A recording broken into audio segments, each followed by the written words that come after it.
Okay, so let's talk about glazing a little bit. Glazing is a process where you're using different materials to create an effect on the surface of your pots. Typically, a glaze is a shiny surface creating or helping create a seal.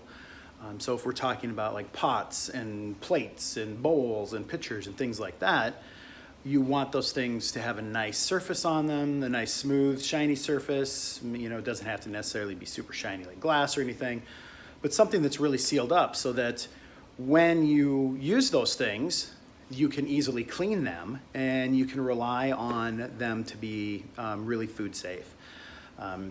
Anytime you're making utilitarian ware for people to use, you have to really take into consideration food safety.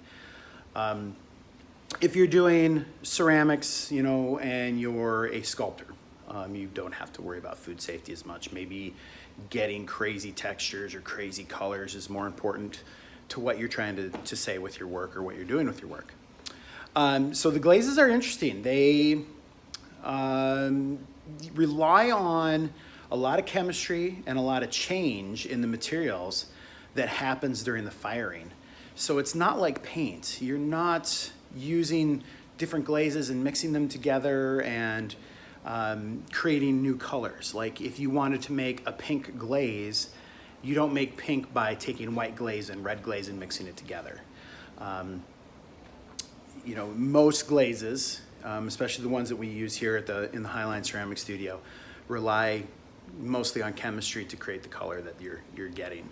So if you look inside of one of these buckets, the color that's in there, but then if you look at what the color is going to turn into, the color doesn't look anything like what it looks like in the bucket. And again, that's because it's going to change. So when you're glazing, it's a little bit tricky. If you come in here and you look in these buckets like you're looking inside of a can of paint, you're going to be really confused. You know, like this one looks like a tan color, but then when it fires, it turns into that beautiful blue color. You can see it has some texture to it. It's not just a solid color. And so there's several of them that are like that. So you have to have some faith in the test tiles that are attached to the buckets. All the buckets have test tiles on them so that you know what they're going to do. And then the other thing is too, is when you look inside of these buckets, you can also see a lot of water sitting on top. So you see all that water there? So that stuff that's underneath down there, that stuff is the actual glaze. And the glaze is suspended in water.